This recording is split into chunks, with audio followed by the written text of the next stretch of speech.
I-follow ko na nga 'to. Tumatalino na ako eh. Hindi ka madi-disappoint kasi dadagdagan ko pa yung tips kung paano ka tatalino. Sa dami kong shinare na tips, gawin nyo yun. Plus, kumain kayo ng mga pagkaing nakakatalino. Ha? May pagkaing nakakatalino? Yung mga kinakain ko, ako, high school kasi inayos ko yung diet ko. Nung inayos ko yung diet ko, mas marami ng nutrisyon yung nakukuha ko sa pagkain. It's more like, kailangan ko bigyan ng nutrisyon yung utak ko. Yung mga common naman na nakakatalino talaga, na alam na natin ay dark chocolate.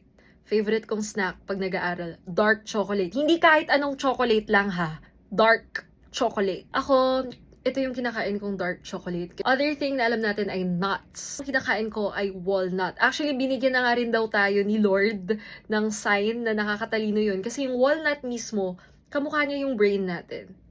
'Di ba?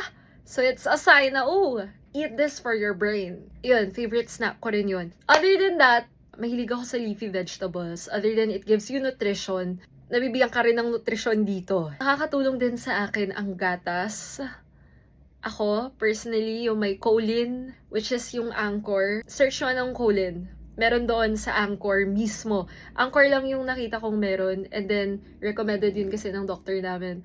And then, naniniwala naman ako na nakakatalino siya kasi parang ang bilis ko mag-memorize. Ang sinasabi ko lang dito is, sometimes kasi even if you apply the tips, 'di ba, parang hindi gumagana kasi baka hindi niyo nabibigyan ng tamang nutrisyon yung utak nyo. Kasi I put in the effort para kumain ng tama. Kasi kailangan ng katawan ko, kailangan din ng utak ko para makapag-isip ako. Para nasa best condition siya pag gagamitin ko na sa school. Ngayon nagigets ko na bakit nung biglang nag-top 1 ako nung high school, tinatanong ako ng mga klase ko, so ano routine mo? Anong kinakain mo? Ano breakfast mo?